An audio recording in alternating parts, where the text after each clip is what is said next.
Alors le master a été créé en 2005, il faisait suite à une formation qui préexistait à l'université de Rennes était consacrée, enfin qui existe toujours d'ailleurs, hein, qui est consacrée à la formation des gens qui préparent le concours à l'agrégation en économie-gestion et qui se déroulait en ligne déjà depuis 1998. Elle avait été créée par Patrice Mouton. Et donc en 2005, on a créé un master en fait pour compléter cette formation.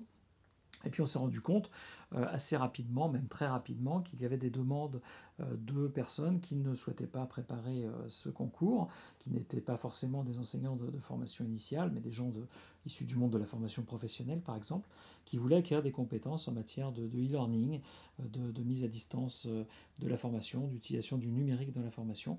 Et donc nous avons étoffé l'offre de formation, le nombre de cours, la diversité des cours, pour offrir la formation que vous connaissez aujourd'hui.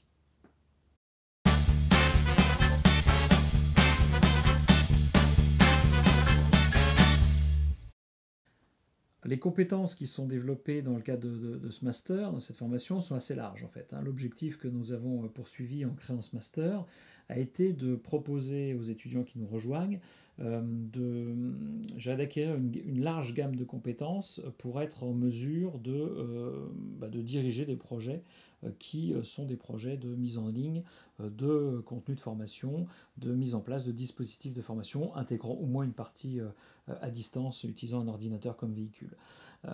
Donc comme notre public est majoritairement composé de gens en exercice, en fait, qui ont finalement l'expérience professionnelle, l'épaisseur professionnelle pour diriger des projets, on a cherché à leur offrir une large gamme de cours qui vont à la fois de tout ce qui concerne le projet lui-même avec l'ingénierie pédagogique, l'ingénierie et les spécificités de la distance, mais aussi les aspects techniques, la réalisation, la partie ergonomique, mais aussi l'utilisation des réseaux sociaux dans la formation, mais aussi tout ce qui concerne l'accompagnement, le tutorat. Donc ça, je dirais que c'est dans le mainstream du projet, mais aussi au-delà de ces compétences, je dirais, de tronc commun.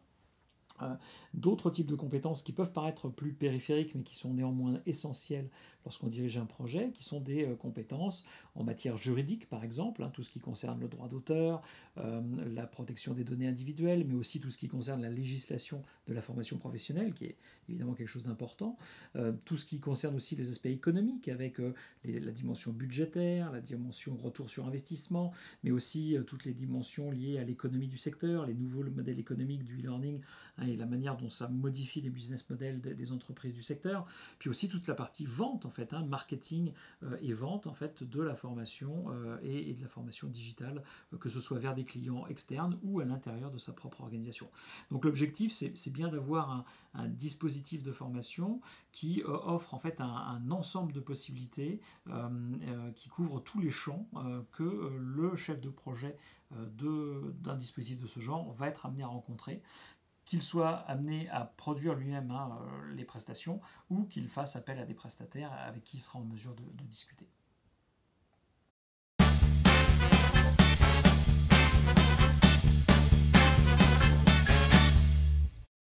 Alors le public qui nous rejoint, le public auquel on s'adresse dans ce master, il est de deux natures principales. D'abord, nous nous adressons à des publics de formation initiale, c'est-à-dire qu'il s'agit bien d'un master de formation initiale ouvert à la formation continue. Et donc nous avons chaque année, bien sûr, des étudiants de formation initiale qui viennent acquérir des compétences pour exercer un métier dans le monde du digital learning pour leur prochaine carrière.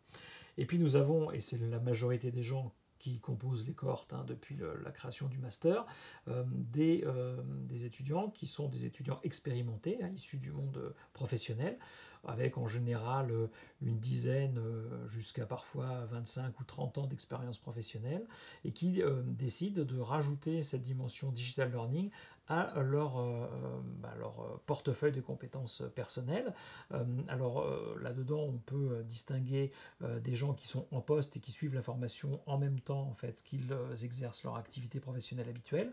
Et puis nous avons aussi des gens qui sont en reconversion, donc suite à une période par exemple de chômage voilà, ou dans le cadre d'une réorientation professionnelle et qui viennent donc nous rejoindre pendant une année pour acquérir acquérir ces compétences qui vont leur permettre de développer leur nouvelle carrière ou leur nouvelle deuxième partie de carrière avec nous.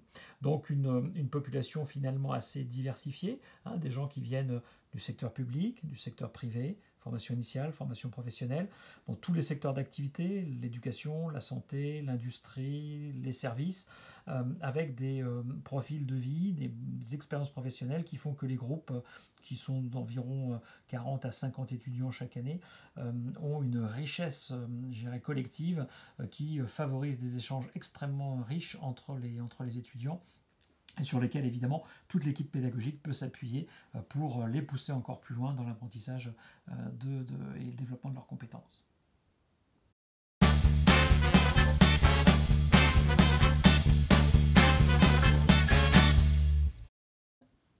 Alors les critères qui nous servent à sélectionner les étudiants que nous retenons pour suivre cette formation sont de deux ordres, on va dire. Le premier, bien sûr, c'est un corpus de connaissances initiales correspondant aux exigences d'entrée dans un Master 2, c'est-à-dire a priori un Master 1. Ça, c'est vrai évidemment pour les étudiants de formation initiale. Souvent, ce sont des étudiants qui nous rejoignent et qui ont fait un cursus lié à la formation ou aux sciences de l'éducation, des choses comme ça. Mais on reste assez ouvert en fait là-dessus. On peut accepter d'autres types d'entrées. Et puis pour les formations, pour les gens qui viennent du monde professionnel, on a la possibilité de valider sur la base de l'expérience professionnelle un niveau qui leur permette d'accéder à ce master. Cela se fait lors d'un entretien. Voilà. Et lors de cet entretien, on vérifie également un ensemble de critères complémentaires qui sont pour nous d'ailleurs des facteurs extrêmement importants, probablement plus importants d'ailleurs que les premiers, qui sont des critères qui sont liés à la motivation. Et cette motivation, on essaye de la tester au travers de la manière dont on perçoit le projet professionnel propre de chaque étudiant. C'est-à-dire que si vous souhaitez nous rejoindre, nous allons essayer de voir comment s'inscrit cette formation dans le cadre de votre projet professionnel. On essaye de déterminer qu'est-ce que vous souhaitez faire finalement avec ces compétences qu'on va vous fournir, qu'on va vous aider à développer. Où est-ce que vous voulez aller? Quel est votre projet et quelle est la solidité de votre projet? Quel est votre niveau d'engagement par rapport à ce projet? C'est très important pour nous de vérifier ça parce que c'est ce qui va faire que vous allez être capable en fait, de tenir le rythme de la formation qui reste un rythme exigeant. En un an, il va falloir suivre un grand nombre de cours, il y a un volume de travail important et si vous cumulez cela avec une activité professionnelle à temps complet ou habituelle, eh bien vous allez avoir évidemment besoin d'avoir des motivations extrêmement fortes, des ressorts internes qui vous permettront de maintenir le rythme et la pression pendant toute cette année-là. Et ça, c'est quelque chose qui est très important pour la réussite de votre formation, pour la réussite de la formation dans son ensemble, parce que bien évidemment, tout un tas de gens réunis et recrutés sur cette base-là vont former un groupe avec une dynamique particulière, une dynamique forte, une ambiance de travail élevée, qui va créer aussi une émulation et qui va porter finalement ce groupe pour obtenir des résultats et une acquisition de compétences de meilleure qualité, de meilleur niveau. Voilà, c'est ce qu'on essaie de développer et c'est là-dessus en fait qu'on va baser nos critères de choix et qui nous permettront de savoir finalement si on vous retient ou pas pour suivre cette formation.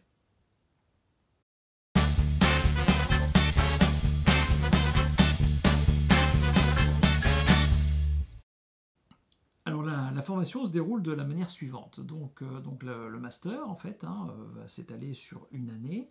La rentrée peut être effectuée soit en octobre et dans ces cas-là les cours vont aller jusque fin avril et ensuite il y aura une période de stage ou de projet et une soutenance à l'automne suivant. Ou alors vous pouvez rentrer en janvier à ce moment-là. La formation démarre de janvier jusqu'à avril. Vous avez ensuite une interruption jusqu'en octobre dans laquelle vous pouvez éventuellement développer votre projet ou simplement vous arrêter. Vous avez ensuite une période de octobre jusqu'à décembre et puis vous devrez soutenir avant l'automne de l'année suivante. Donc voilà à peu près le cadre général.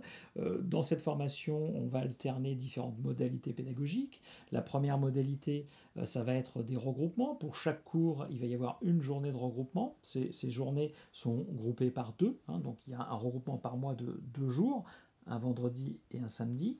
évidemment qui sont consécutifs. Et donc, une fois par mois, en octobre, novembre, décembre, janvier, février, mars et avril, vous allez passer un demi-week-end, on va dire, à Rennes pour suivre des enseignements en présentiel.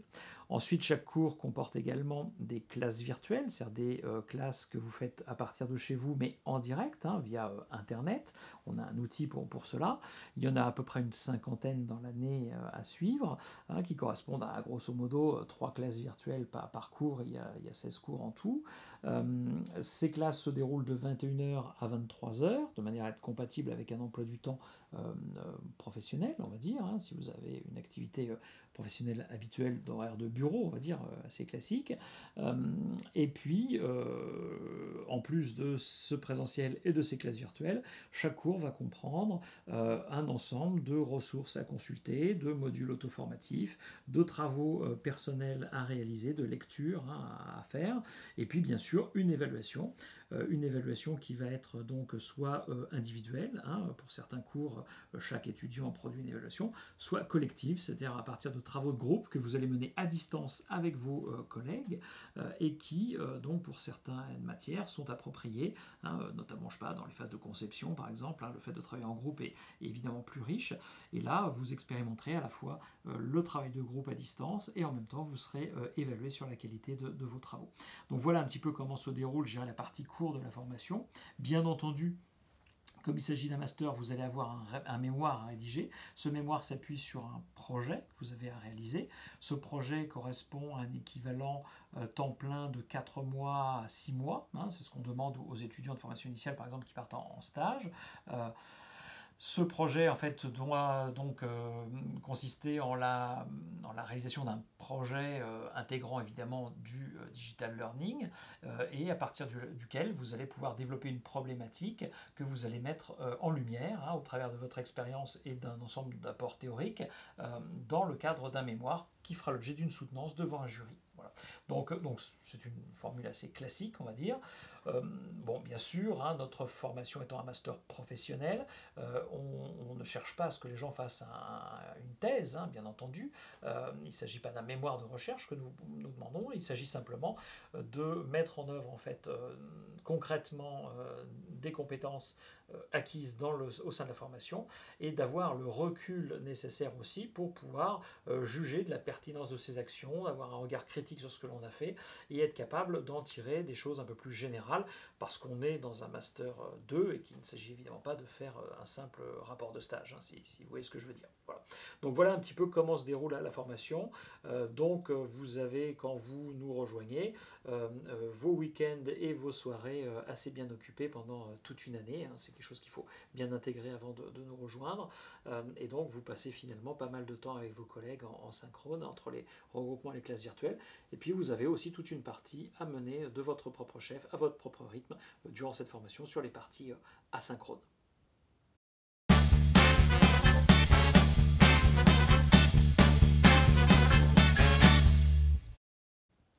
Les valeurs qui nous conduisent en fait dans la réalisation de cette formation, ce sont avant tout, elles reposent sur 4 points, on va dire. Bon, la première valeur, c'est probablement l'opérationnalité quand même. L'objectif, en fait, c'est d'apprendre aux étudiants qui nous rejoignent à faire les choses. Ça, c'est vraiment important. On souhaite en fait que à l'intérieur des contenus qui sont proposés, de l'enseignement, des travaux qui sont demandés en fait en termes d'évaluation aux étudiants, le côté opérationnel soit quelque chose de fondamental. Mais au-delà des contenus, c'est aussi l'opérationnalité par l'expérience qu'on propose à nos étudiants. C'est-à-dire que nos étudiants, on souhaite qu'ils vivent eux-mêmes une expérience de formation à distance. On a un gros défaut aujourd'hui dans la formation à distance, souvent en e-learning, c'est que les gens qui conçoivent ces formations n'ont pas suivi eux-mêmes de formation et n'ont pas d'expérience d'apprenant, ce qui évidemment n'est pas le cas dans la formation présentielle, où tout le monde a été pendant des années à l'école et a suivi peut-être des stages dans son entreprise après, dans son organisation de travail. Là, l'idée, c'est de fournir à la fois aux étudiants une expérience en fait de formation à distance et en même temps de leur apprendre à comment on fait. Donc il y a une espèce d'effet miroir comme ça qui rend aussi les choses très opérationnelles parce qu'elles sont effectivement très concrètes. La deuxième la deuxième valeur qui nous importe aussi dans cette formation, c'est la diversité. La diversité, pourquoi? La diversité parce que le numérique, finalement, pose comme question aux gens qui conçoivent les formations aujourd'hui le choix finalement des moyens qui vont être mis en œuvre, le choix des modalités. Et donc aujourd'hui, la palette des modalités disponibles est de plus en plus diversifiée et ça va continuer. Et donc il faut intégrer cette notion de diversité à l'intérieur de la formation. Alors la diversité, c'est évidemment la diversité des modalités. On propose du synchrone à distance, du présentiel, de l'auto-formation, des travaux de groupe à distance, etc. Donc on essaie de fournir une expérience riche à nos étudiants, mais c'est aussi la diversité des publics, parce qu'aujourd'hui, l'avantage du numérique, c'est qu'il permet de mélanger, par exemple, et c'est le cas dans ce master, des étudiants de formation initiale avec des gens qui ont 30 ans d'expérience professionnelle dans le monde où ces étudiants de formation initiale vont s'intégrer demain.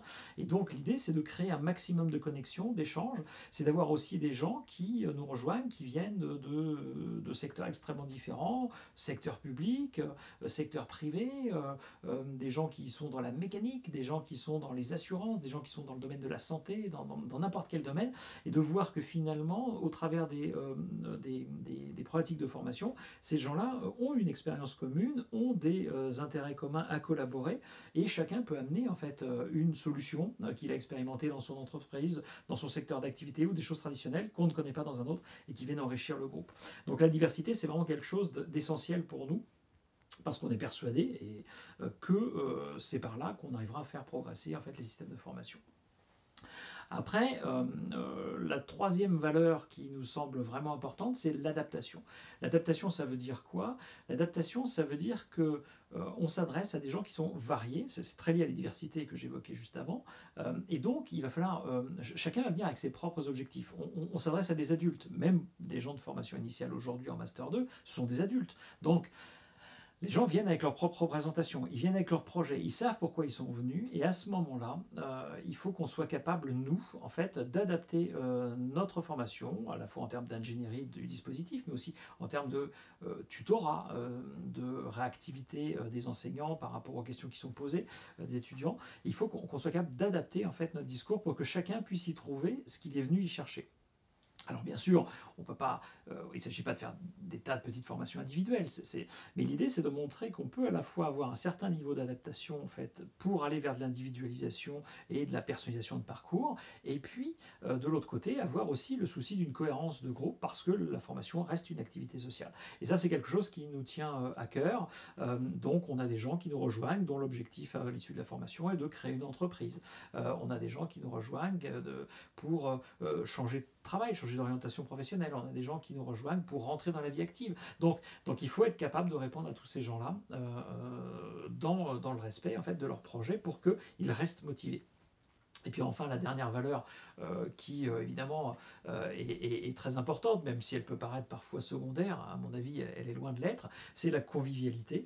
C'est-à-dire qu'on s'adresse à des gens qui, pour une grande partie d'entre eux, travaillent à plein temps, font ça en plus de leur vie de famille, de leur vie professionnelle, et donc on essaye de faire en sorte que l'expérience que l'on propose dans cette formation soit aussi une expérience plaisante, au sens premier du terme, hein, c'est-à-dire que on a à cœur que les gens se fassent plaisir en suivant cette formation, même si c'est dur, même s'ils ne dorment pas beaucoup, même si c'est très exigeant physiquement, mentalement, intellectuellement, ça nécessite un énorme engagement. On veut aussi que cette expérience reste quelque chose qui marque nos étudiants et il nous paraît assez important de montrer que la formation, c'est pas quelque chose qui doit se faire forcément dans la douleur, mais que s'il y a un niveau d'engagement important, on puisse avoir des contreparties et on puisse avoir une ambiance de travail et un environnement général en fait qui soit axé sur le plaisir d'apprendre ensemble, le plaisir de développer des nouvelles compétences et pas uniquement la rigueur et puis le contrôle en fait. Hein. C'est très loin de notre vision des choses. Et ça, c'est quelque chose qu'on a envie aussi de transmettre aux étudiants pour qu'eux-mêmes le transmettent plus tard dans les dispositifs qu'ils vont être amenés à concevoir. Voilà, je dirais, pour l'essentiel des valeurs qui nous animent, même si c'est peut-être pas tout à fait une vision classique de ce qu'on entend par formation. Et je pense quand même que le numérique aujourd'hui nous autorise en fait à beaucoup plus de liberté. Et beaucoup plus de liberté, c'est aussi plus de plaisir, finalement.